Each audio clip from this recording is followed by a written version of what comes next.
Agah.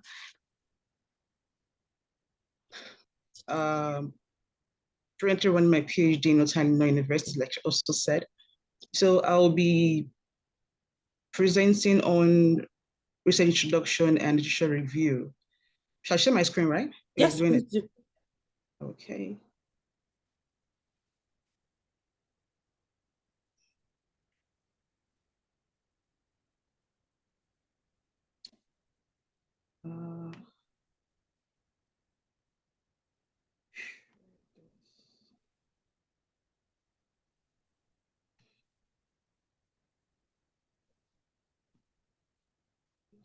Can you see my screen? Yes, we can.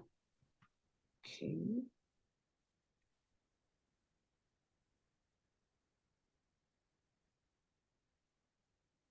Sure.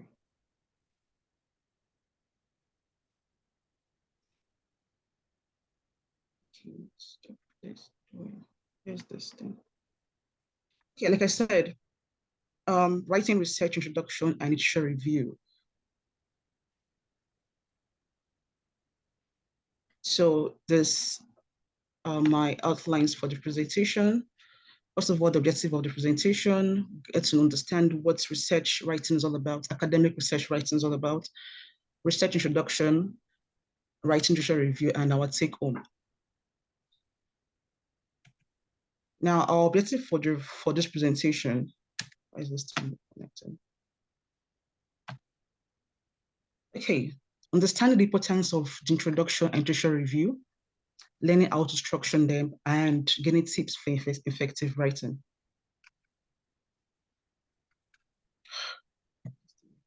Yeah, Grace, will you go to the slideshow up here and just click it? I think that would work. Slideshow, it's up. It's Slide up control. beside record. So that everybody can view it. Yeah, sorry. I suppose I've done that. Yeah, thank you. Okay, better now, right? Yeah, it's better now. Okay, yes. So we'll start with, okay, with research writing. First of all, let's understand what research writing is all about. So research writing is writing that uses evidence from journals, books, magazines, the internet, from experts in the field to persuade or inform an audience about a particular point. We all send emails, we all read poetries, novels, journal entries, instructions, letters. All of these are writings, yes, but they are not academic research writing. Now note, not all useful and valuable writing automatically involves research or can be called academic research writing. Now, I call this the writing circle. Now, from every research that you're trying to do, it is born from an idea. And this idea comes in the form of a question. Now, here we're talking about climate change and health. Now, you could have seen something that related to climate change and you'd be like, how does climate change affect this part of health? How does it happen like this? It starts that way. So from that idea that is by you've given birth to, you write down your rough drafts about the idea. You can make some real research on the internet, on journals, on articles about the ideas that you've gotten. From there, you can show that idea that you've written down on paper to people. It could be your peers, it could be your professor, it could be experts in the field, it could be your colleagues. Just show somebody what you've written down. Let's share your idea with somebody else. From there, you can also keep revising this idea, keep revising it and keep making corrections, keep proofreading it to correct minor mistakes and errors from the drafts that you've had. Now, research introduction. Now, introduction to research writing is critical, a critical part of any research paper or project. It serves several essential functions and provides the reader with an initial understanding of the research topic or contents.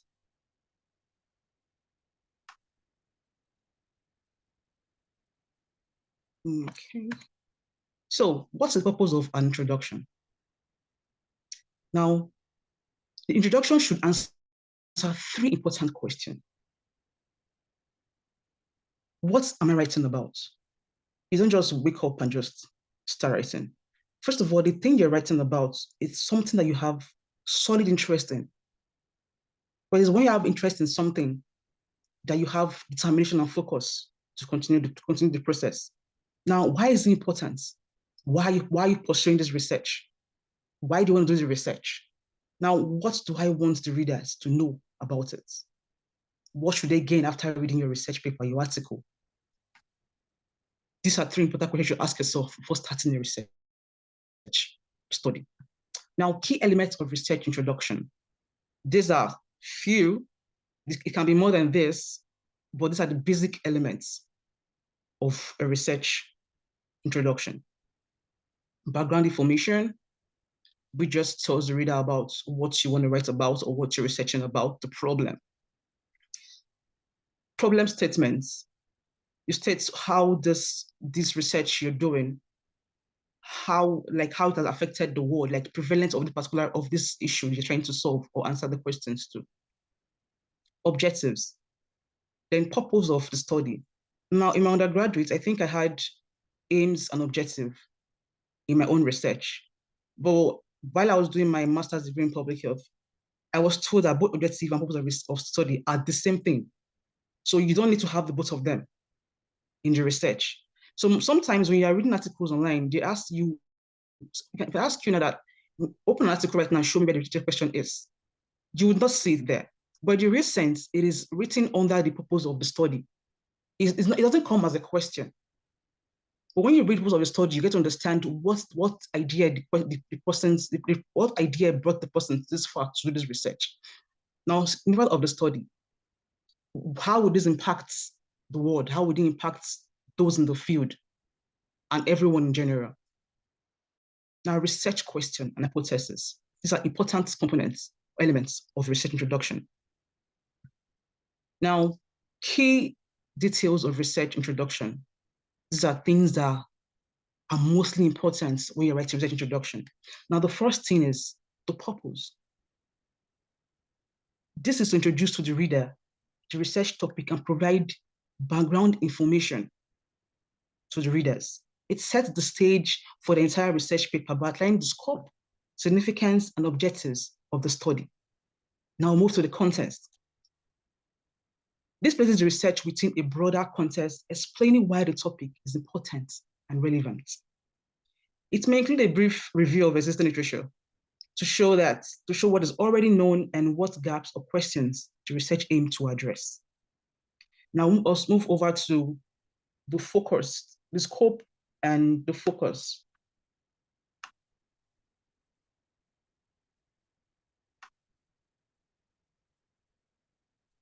Now, this clearly defines the scope of the research, like the boundaries of the research, what the research is all about.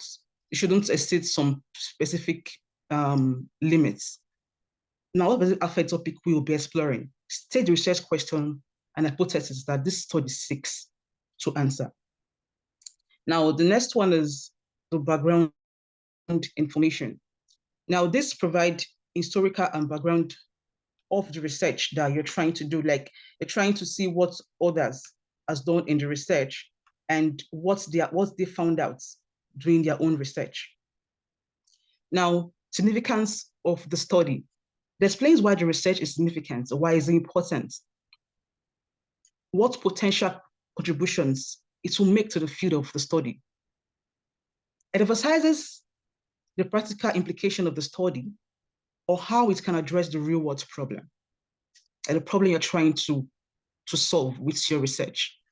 Now, objective of or purpose of the study. Now, you can see where I said earlier that objective and purpose are the same. So it is how you call it objectives or the purpose. Now, this clearly states objective of the purpose of the research. Why are you trying to achieve this study? What objectives should align with the research questions and guide the reader on what to expect in the paper? Now, we also have thesis statements. This does not everybody has this in their research. It depends on your advisor or your mentor in your research field. It depends on how they want you, how the pattern they've been following for a while or for a long time. So it is not really you mostly don't find it in most research, but in some cases, introduction may include a thesis statement, which is a concise summary of the main argument or conclusion of the research. It gives the reader a clear idea of the paper's main points. So that takes us to organization preview. This is like an arrangement of what you're writing. How are you the pattern of which your paper is going to follow. There is no writing, or there's no article, or there is no book that does not have a content or a pattern that the reader would want to look into and say, okay, fine, I have seen this. Let me go read this and to understand what this one is saying. So it is really important that your paper has organization preview or flow. Now, that takes us to engagement. Now, your paper should be engaging. It should grab the minds of the reader, that it should interest the reader of your research. You can use a relevant quote or a surprising fact. Like when I did my proposal for my last master's degree, I started with an icebreaker. I think I did that in March this year. So in January, a friend of mine was watching the TV and he saw this stuff that said that 1 in 3 Americans die of cardiovascular disease every 33 minutes, 33 seconds. So just imagine see how strong cardiovascular disease is actually affecting the world. So that was like, really? This is really too much. We want to know more. At that point, you've set the pace for the presentation. You have gotten their mind to they want to know how the disease actually can put this fast.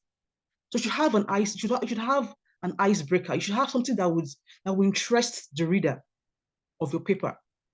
You can also use quotes or provoking questions to capture the minds of the reader or get their attention. Now, length of introduction. Introduction can vary depending on the overall length of the paper. They said it's typically between 10 to 15% of the entire word count. And some could say it is 1 to 2 pages of the research, but it depends on you and I would say your advisor or your research professor, or as the case may be, depends on your agreement. But it shouldn't be too much. It shouldn't be too lengthy. It's just introducing them, the readers, to your research. You can do more in lecture review. Then we also have revision. There is no writing that does not have consistent revision. The more you read, the more you find errors, the more you correct errors, the more you find things that are missing, the more you might get to, okay, this is not important here, I have to remove it. So you keep reading, you keep revising your research so that it will be error-free at the end of the day. So the next slide would be, okay, now I got this to show you guys an example of introduction in research. Now this paper is about the health effects of climate change, a survey of recent quantitative research. That's the topic of this particular research study. Now, introduction, they said some facts and opinions on the relationship between climate change and health. Now, if you agree with me, from the first paragraph, they tried to captivate the mind of the readers. And every introduction must flow into themselves. And the interest to keep building while you're reading. It is very, very, very important when writing a research introduction. Now, I generated these questions based on that topic. I don't know if it's what they used in their own also too. Now, your research questions should be very short and concise. Now, remember that your research question determines the methodology that you're going to use for your research. The lengthier your research question, the complicated your research, your methodology is going to be. So it's easier for you to get a method for your research with a simple and concise question. A very straight question. You don't need to make it complicated or make it have so many clauses and phrases. It should be very, very short. Now, writing literature review. First of all, you need to understand what literature review means.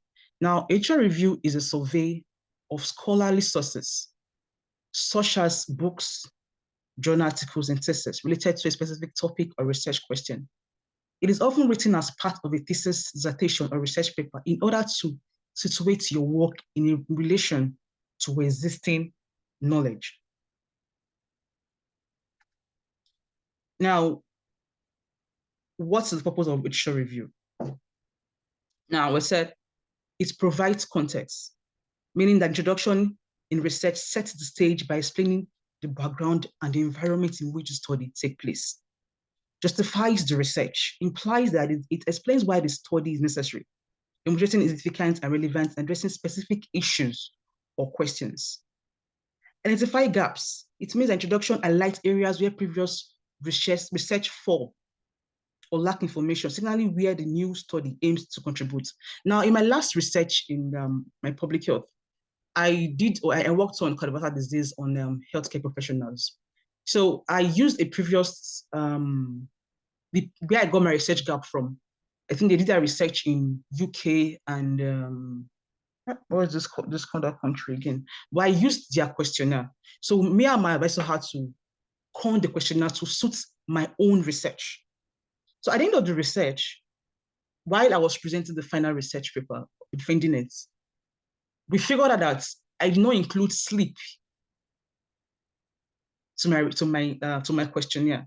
Whereas in my literature review, I had sleep as one of my elements. So at that point, I have figured out a gap in my research. So when you're reading my article right now, you will see that there's no sleep in my research, and you pick it as a gap. I can continue from there. That is, every research has their loopholes. They have the place they did not touch. You need to look for that loophole and start from there. That's what we call the research gap. Now, it builds on existing knowledge. It indicates that the research leverage on prior work, previous research, theories, findings as a foundation for its own investigation, advancing the field's understanding. So research gap is very, very important. But before I did my own outlook for research gap, I think I took my research gap from 7 different journals, different articles, yes. So I was asked to pick the one I want to use. So I picked it with the questions I had in mind, and I expanded my topic. It was a very short one before. I kept expanding it for a long time until I got my final topic. It's a very lengthy topic. So that takes us to review, analyzing sources. Now, literature review has to do with continuous reading of articles. You read so many, you review so many. So why doing that? You have to know these things. Now, you have to have access to credibility of the sources, of the sources. It means that the articles you are using, they must be professionals in the field. Like the authors, they must have good reputations, and they must be almost as good as free from bias in their studies. Now, evaluate the methodology and research design of each study. This is looking for strength and weakness in the article. Now, analyzing the results and the conclusion, considering whether they are based on solid evidence or logical reasoning. And research is based on solid evidence. Now, identify gaps, contradictions, limitations in existing literature, which are really, really important when writing a literature review. Now, sentences. Organize studies thematically. Now, you're writing it in a way that relates to the subject or theme of some things. Now, chronologically, this is arranging it in a way that follows the order in which events occurs or recorded events that have occurred in the past. So you create a coherent narration with that. Now, compare and contrast findings across studies, noting patterns, trends, and inconsistencies. Highlight the most relevant and significant research to support your arguments. Provide a clear, concise summary of the key points and findings from the literature. Now, structure of literature review. There are just 3. Introduction, the body, which also include the subsections of literature review, and the conclusion. Now, citing sources. We have the APA 7th edition presently, MLA Chicago, and IEE style. But most prevalent here is the APA. I use APA. So I think most if you're someone that wants to publish an article, I think it's important you know the journal you want to publish in. So you know the style that they are using. And your professor or your advisor or your mentor in your research field might have a particular one that they also use. But I think APA is mostly used for health sciences and social science also. Now, plagiarism checker. One thing about research is your article must be free from plagiarism. For any article you are using, you must cite the source. So I saw this list of tools online, and I feel like for those that don't know about plagiarism check tools, you can look at the ones we have here and use them. You can also, in your Word, you can also add them to your Word. I think there's one called PaperPal. That one helps you while in the Word. You can use it to paraphrase your work, correct the grammars. It does a lot of things for you. Just install it in your Word. So when you're writing, it helps you to organize your work academically, grammar-free, quotation error-free, and even make it more academic when you're writing in case you have issues organizing this properly academically. Then paraphrasing too. We have keyboards. I think is the most common one among all of them. WordTune. I have used keyboards. I've used WordTune, PaperPal. I think that the three that I have used so far.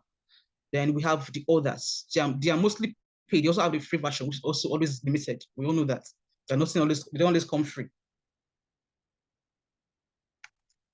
Then we need journals for climate change and health. These are some journals that you could source for articles for your research. So you could use any of these. There are more than these. These are the few ones I was able to get to show you guys. So you can start from there to source for your articles that you want to use. Paper counts, paper contents, paper and page number. Now, earlier I said introduction was about, should be like 10 to 20, 50% of your whole article or paper.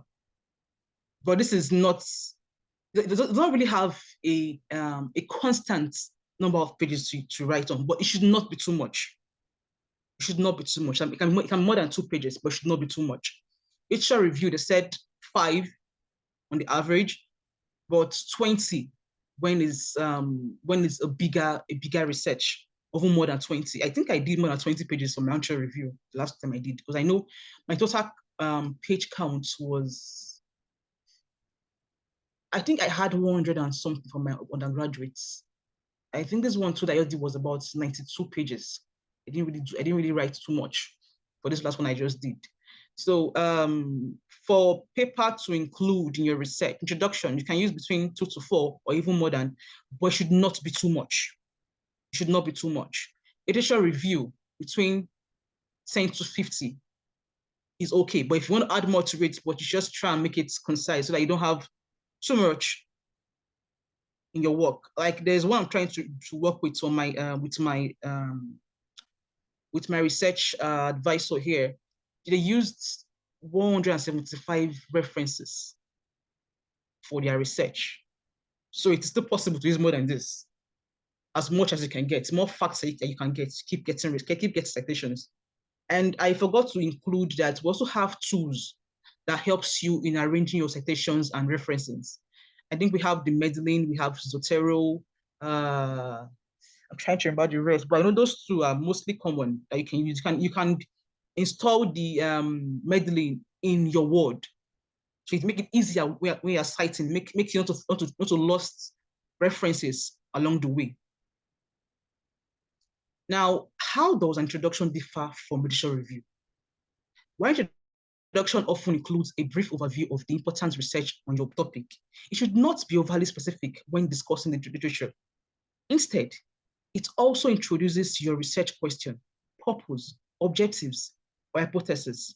Literature review, however, critically evaluates the existing research in greater detail, summarizing and synthesizing important articles. Literature review is thorough in discussing subtopics that may be organized chronologically, thematically, or methodologically. Literature review often comes immediately after introduction. So you should know the difference between introduction and literature review. Now, take home. Introduction focus, literature review scope, alignment and relevance, and paper search. Thank you. Oh, thank you so much. I've learned a lot. Actually, I've really learned a lot. I was even trying to like put together some tiny notes here. You mentioned that we should try to maintain the flow during our introduction and always revise your papers so that you would be able to remove any errors and all of that. And during your literature review, always involve all elements. That means whatever themes or topics or whatever that you got started with, always make sure that you use them till the end. Your team should not be missing at any point in time in your paper.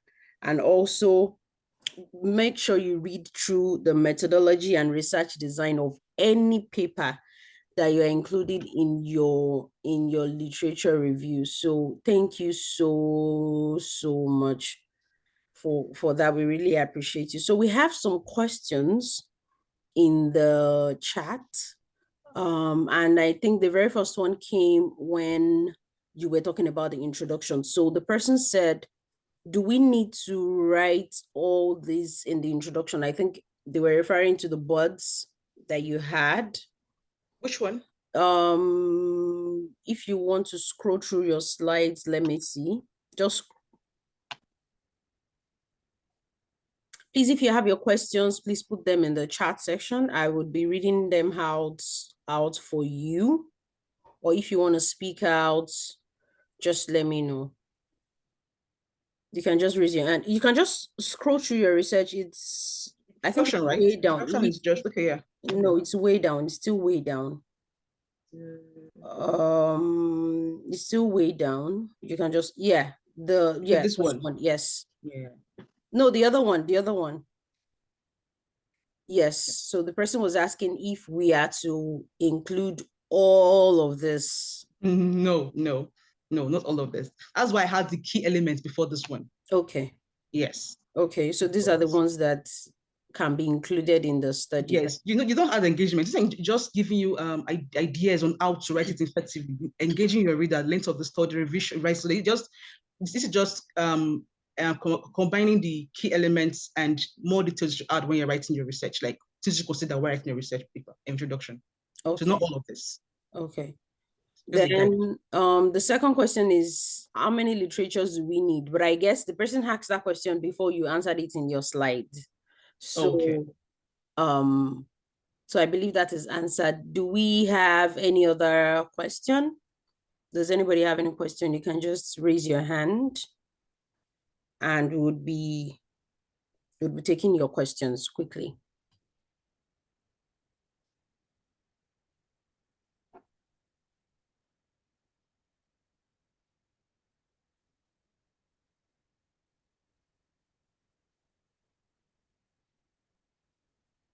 Okay, all right. I'm yet to see any, but okay, yeah, of course. The presentation will be shared with all of us. We are going to have it in our resources, and the session is also being recorded. So if anybody wants to, refer to all of this information later, they can. So, Yimi Oladeji, you can speak up now. I can see that your hand is raised up. Okay, thank you very much. We're grateful to our facilitator for that wonderful session. Okay, so from what has been said so far, I think I'm familiar with what she has said and has also, shed more light on some of the things that we know.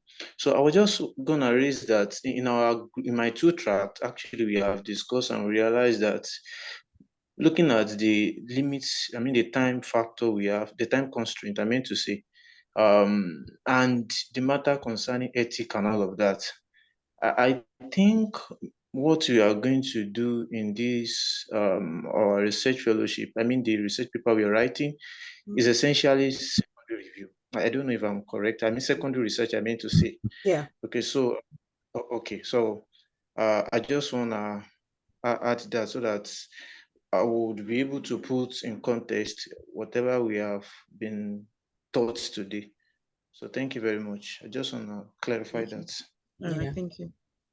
Thank you. Thank you so much, Amy. I know that I think that I mentioned this during the lunch, and I've also been trying to communicate this during our communication on the Slack. Because of the platform where we are trying to host this research papers, it would be good for all us to have secondary data, just because of the time frame that we have. Though we are still thinking, because we will be meeting with all of our principal investigators very soon, and we are also looking out for advices and everything from them. If we have a research topic so interesting, and we might, maybe if it looks like, oh, we might not be able to do a secondary data, then we might probably think of, like, we might consider trying to do something primary. Maybe they want to do like an interview, because we know that they can still facilitate that virtually. So, but it depends on, after this stage, would see, while we are reviewing your topics over the next week, we would know what we can do. But for now, all of our topics and methodologies and everything should be based on using a secondary data. So thank you so much for that question and clarification. So I have another question here.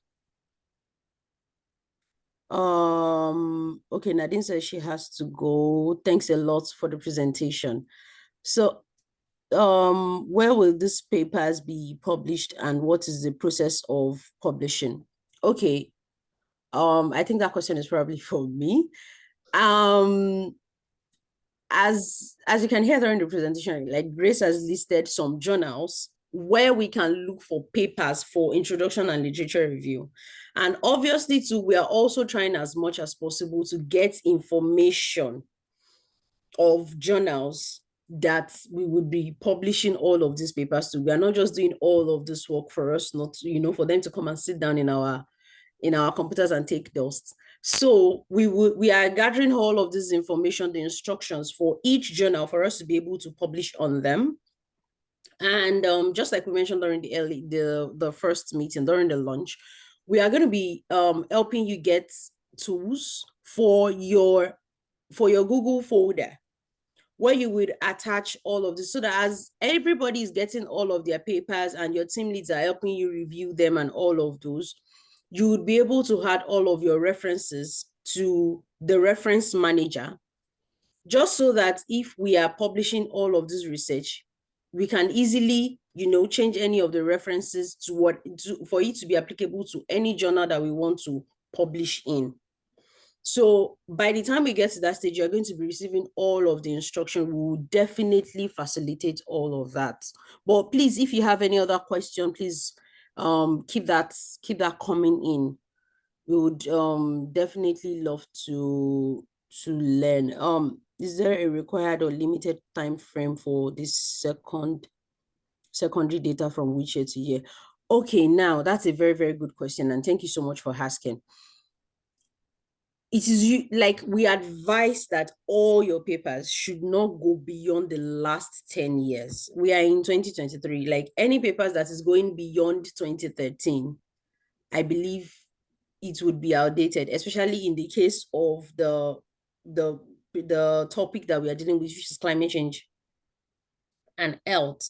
There is rarely lots of topics in the last 50 years. I believe, like, research has just been coming up and up and up, like, in the last 5 to 7, 10 years.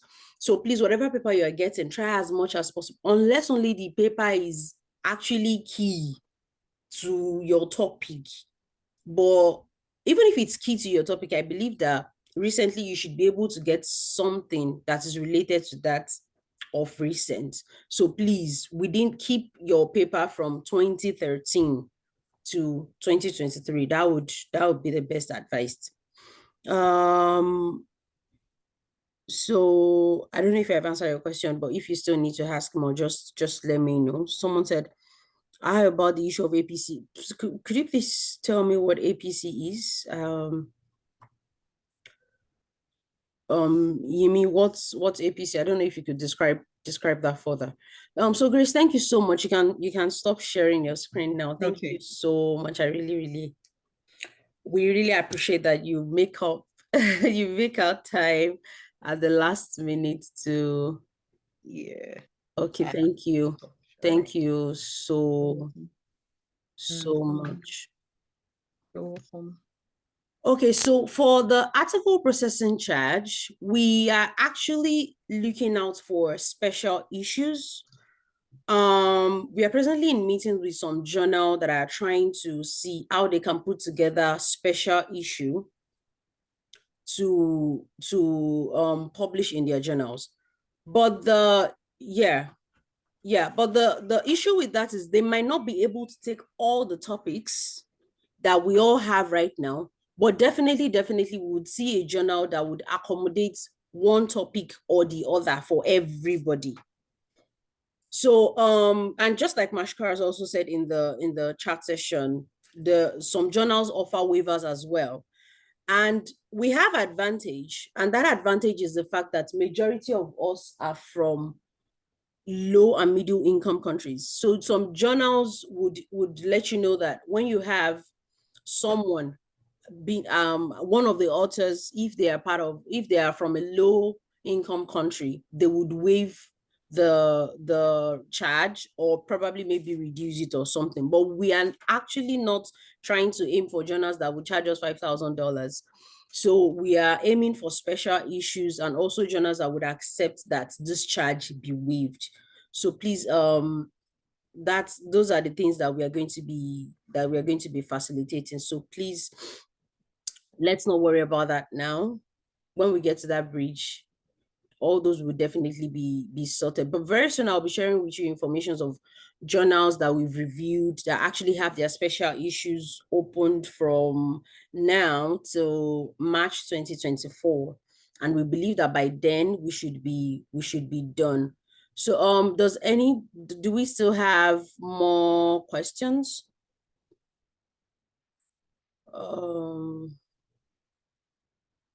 Since every group has a certificate, will you be choosing from each group or will it be up to us? Thank you so much for that question. So each group, each team and team leads, you are up to voting for what you want. This is your research. Of course, we'll be reviewing it for you because we are definitely part of, that's why we are here. We'll be reviewing it for you, but then it is still up to you for you to vote to say, okay, this topic is researchable, this topic is not very good, this doesn't really fit into what we want, or we probably might not get enough papers to be able to do this. So it is definitely up to all of you to vote. So I don't know if we still have enough questions, but I wish not, because we need to quickly go into our breakout session for teams to meet. So I will be facilitating the breakout rooms now, and we are going to have, I think, 11 rooms just like we did earlier. So let's see. Okay, I'm going to do 12 rooms.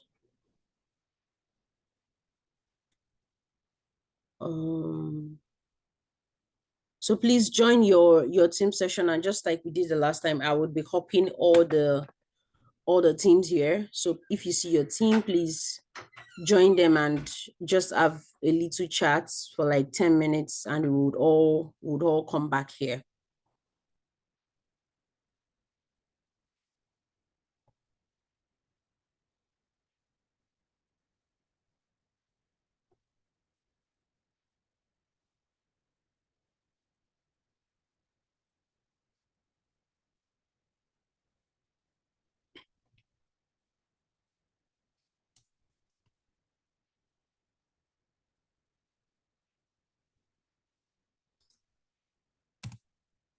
Oops, let me edit this so it's easy.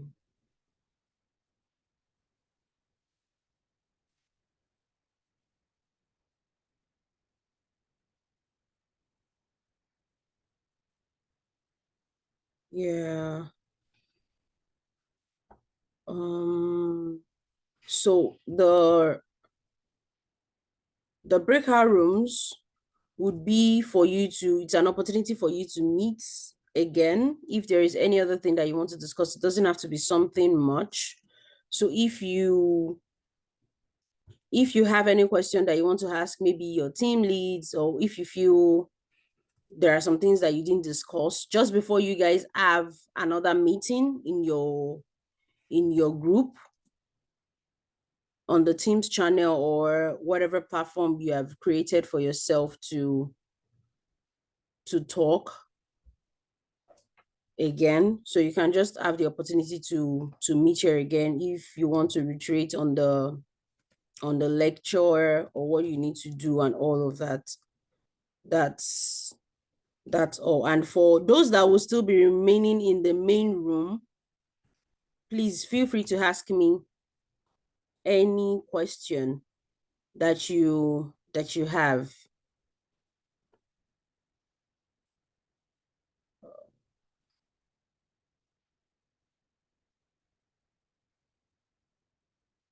Yeah, so if you can't find your team here, it will definitely be in the next one. So just hold on. We would be facilitating the next one in less than 5 to 7 minutes. So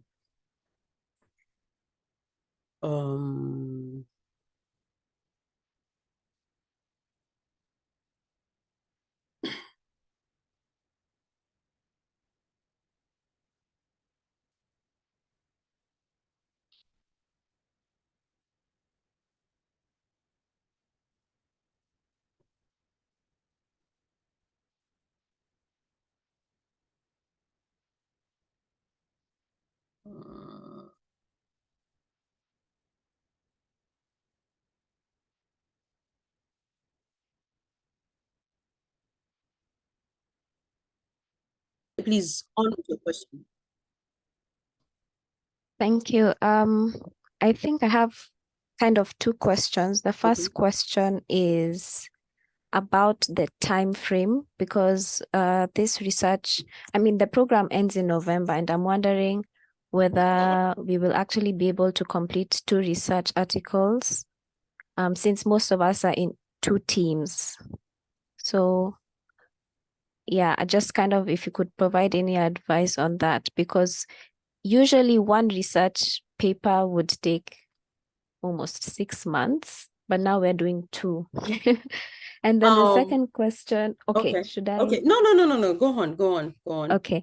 And then the second question is, when we're at the publishing stage, what happens if the paper is rejected by the journal editors and we have already finished the program? Will we continue to edit and refine and submit again? Okay.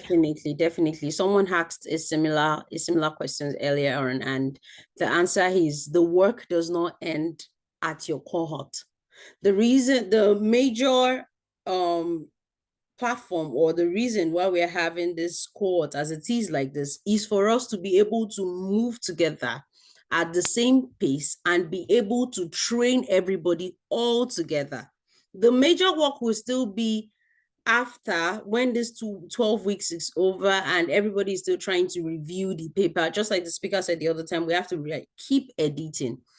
I don't think there is any paper that goes from being perfect from the beginning stage until they get published. So when journals get back to us and say, oh, your paper is this, your paper is that, we would have to re-edit it.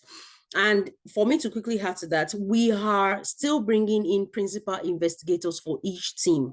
The only reason why they have not joined us at this early stage is because we know that definitely there will be some people that are not going to be serious at the beginning of this program.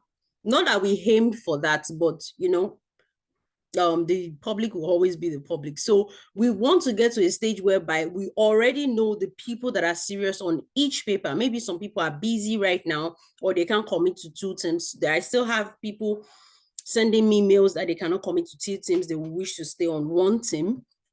So by the time we get to that level and papers are being reviewed and all of those, Then we'll be bringing in the principal investigators just so that we don't want to waste their time, and they can know the people that they are working with directly. So does that answer your second question? Yes, thank you. So for your first question, so we know that some of the topics and maybe methodologies that people will be picking at the end of the day might not they might not be able to finish in 12 weeks. And I know that so many people are still, coming back to me to say that they cannot hold on to two teams, they can only do one theme. And I'm still trying to be in conversation. I'm still in conversation with some of the team leads to see if we should restrict everybody to just one team, depending on how responsive everyone is later. So I'm using the opportunity to say that so at this point that if you feel that you cannot commit to two things, please let us know, just so you don't draw any other team back. It was some of the suggestions that we got at the beginning of this, and we said, okay, let us see if people want to do two research or two teams, or maybe, their interest will lie in one more than the other later or something. So please, if you cannot commit to two teams, quickly let us know so that each team can focus on what they want to do without you, and then you focus on the one that you want to face too. But if you know that you can do the two, go on. it's your knowledge. So I have some questions in the chat session. I want to quickly review them. I don't want them to feel left out. So somebody asked, what about climate, migration, and health? I'm not sure what that question is, if you want to redefine it.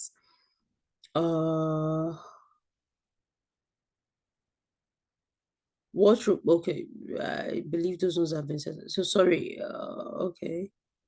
Won't be chosen. I think I've answered that question. How many people are supposed to be in a group?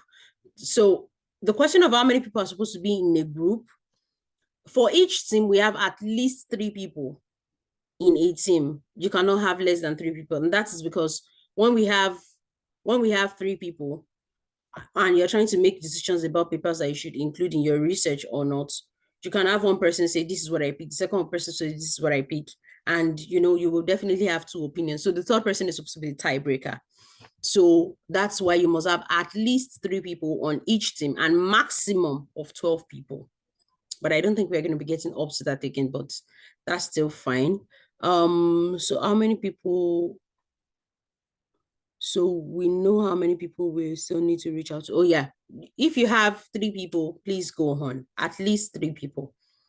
Can I recommend someone in my team as team co-lead? If so, you would like to recommend person. If you're the one answering this question, Adam, Arona, please send me a mail regards this. Please send me a mail so we can facilitate that for you.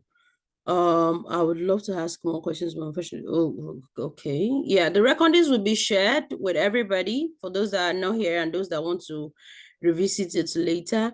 So this question says, secondly, the only person that is active is the team lead in another team.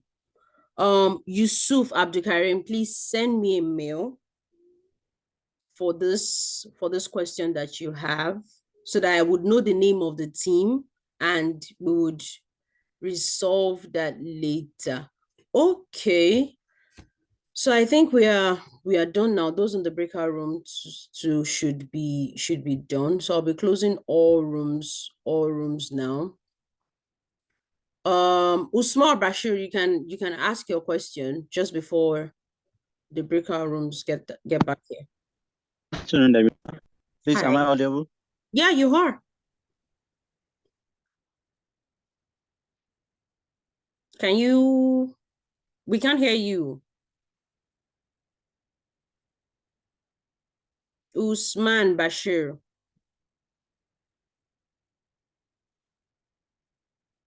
Okay.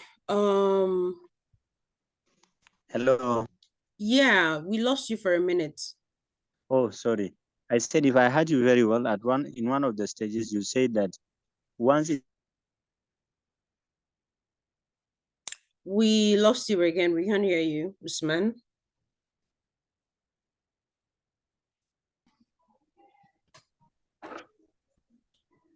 Can you hear us?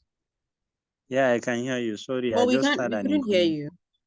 Yeah, sorry, I had an incoming call. Sorry. Okay.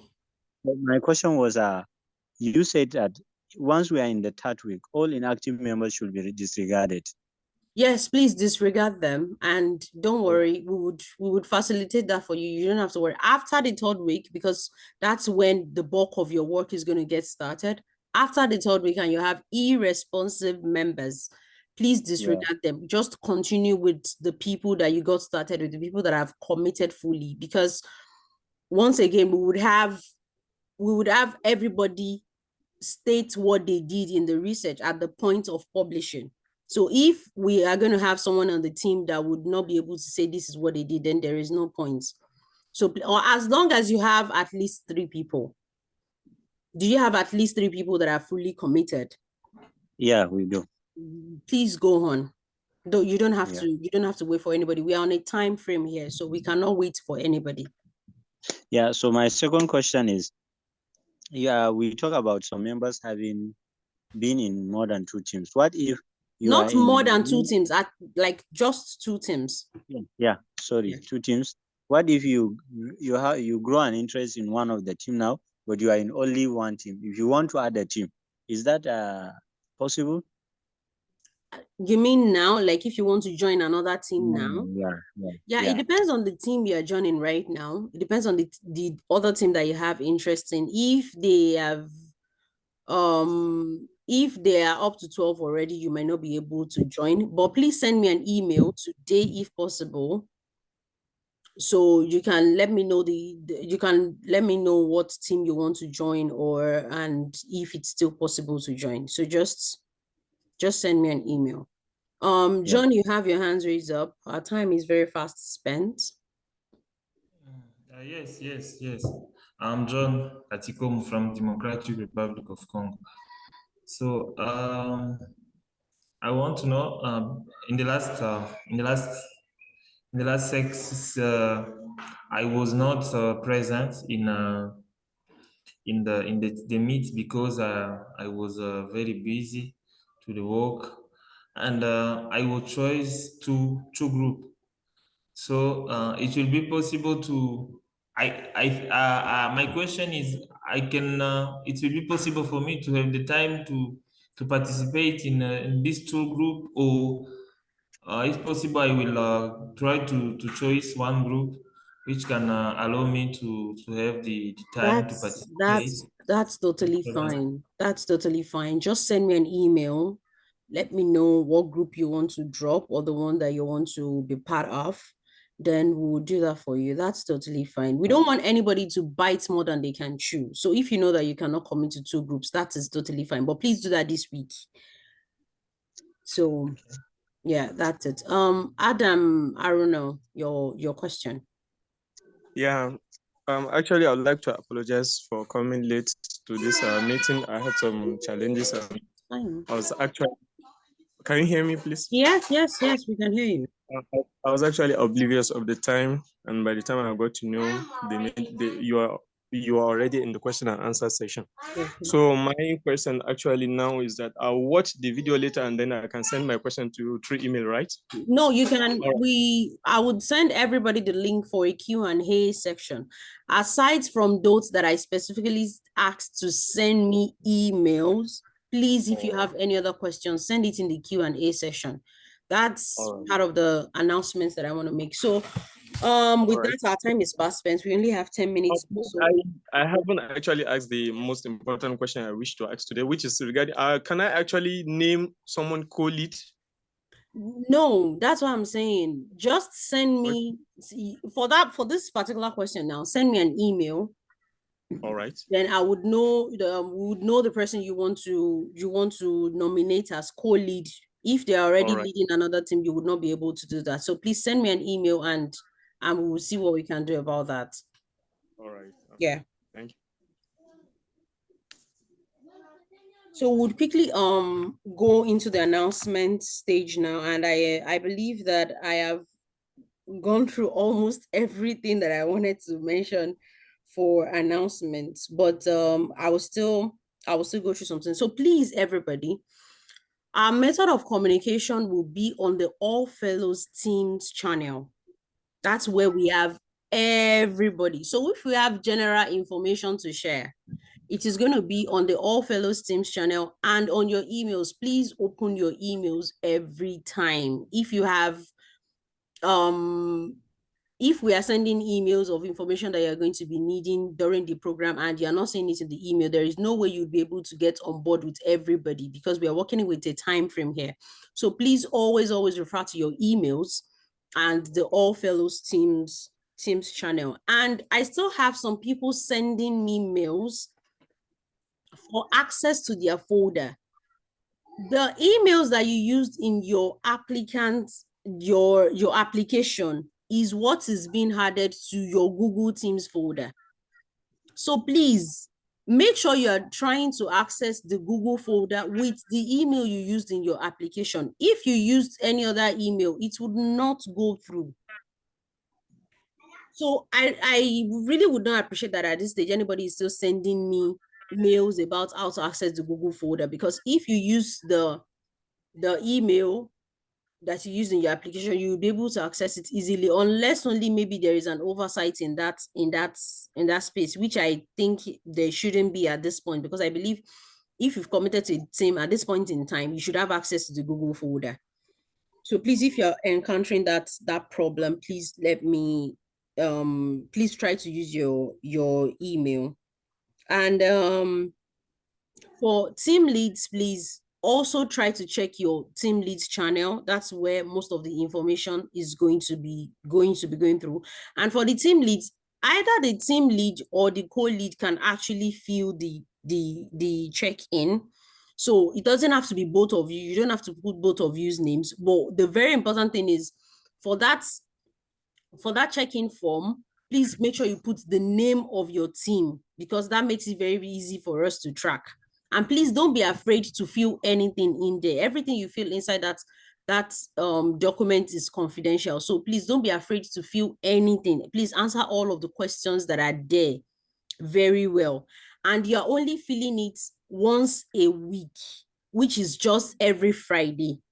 So please make sure that you try to fill it before the ending of that Friday, just so that we can check it over the weekend and we can help you with whatever issues that you're having for that week. This is just so for us to be able to get you on stage with everybody.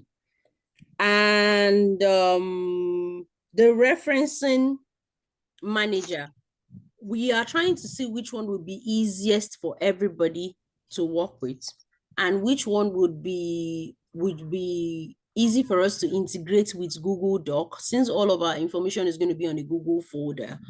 So by the time we get that information, we'll be communicating to everybody to know which reference manager is perfect for us, just so that by the time we want to publish in the journals, we can easily change to the reference style that they approve of. But we know that the most common one is the APA 7th edition, but then we still want to be flexible enough to be able to publish in any journal anywhere all around the world. So before the ending of this week, hopefully we should have made a decision about the reference manager so that you can start using it at this early stage of your research. And finally, the principal investigators. Now, this information comes with a question. So if you are affiliated with any university that has an IRB department, because I believe not all universities do have. So if you're affiliated with any university that has an IRB department and you are authorized to be a principal investigator on any research, please send me an email and let me know. And we would see, rather than maybe bringing a principal investigator for you from outside, we would see if you can be the principal investigator on your project with a whole lot of supervision, of course. But please reach out to me and let me know. A university here, please, an academic institution, not just any type of research institute or whatever, but please, an academic institution, just let me know. And finally now, so our next check-in meeting will be in the next 3 weeks. And we have decided to pick Saturday because we feel this is the time that works for almost everybody. So it will definitely be in the next 3 weeks. So the information will be going out very, very soon. So with that being said, do we still have any other question, comments? And I think someone raised up their hands the other time. One Bala. Oh, guess is not here again. So I'm here. Okay. I saw you raised Yes, up your hand the other time. I didn't want to overlook you. So your question. no problem. Thank you so much. My question is this: you mentioned that the group must have at least 3 members. So in our group, plastic pollution, at the moment we have 2 active members. 2 active. Okay. Yes, yes, Okay. yes. So I don't know how you plan for us to go about it. Okay. Yes. Please send me an email and Okay. just send an email to the Oath for Sustainability Network if you want to reach out to me. That's the best way to reach out to me. Don't reach out to my name on the Teams channel. I may not. Sorry for interrupting. It's our group I had mentioned that's 1 person. So you had already said you get back to me this evening also. Oh, okay. Okay. So Bashir and Mine. I Mine will just. be sending both of you an email. I will be sending both of you an email. Then we'll see how we can facilitate. Probably like immediately after. You can immediately after this meeting. Let's do it that way. Great. Yeah. Thank Okay, you. Thank you so much for bringing that to my attention. So with that being said, thank you so much, everybody. We are just 2 minutes till the end of our meeting. So I think we did great. Thank you so much for your questions. Thank you for your commitment. Thank you for participating actively. We definitely cannot do this without the team leads that have been fighting back and forth to get everybody on board. I'm seeing everything that you're doing on the Teams channel, and I must say that it's an amazing job. And lastly, I just remember that I forgot to mention this during the lunch. So at the end of this program, we'll definitely be facilitating a virtual climate and health summit, and that is where we want everybody to come and talk about their most interesting finds, and present your research as you're going to present it in a conference. And also we would be giving awards to the best team and the best team leads. So we are looking out for you. We are watching you. We are seeing everything that you're doing. Please continue to put in the work. And we believe that by the time you put in all of the good work, we believe that we are going to get all of these papers to the stage of publishing. So thank you so much. Oh, someone has Amadou, you can go on with your question quickly in 30 seconds. Yeah, thank you very much. So it's not a question, it's like I just want to notice the same thing that the group, and we have the same issue also. We have sometimes 3 or 2 person who are really active on our group. So just please send me an email. Send email to the Hold for Sustainability Network. I would reply to all of these emails myself, and would address that. So please do that as soon as possible. Yeah, okay, thank you. Thank you so much. With that being said, thank you so much, everybody. Please have a great rest of the day.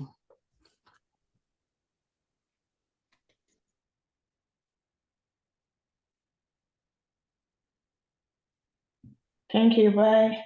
Thank you.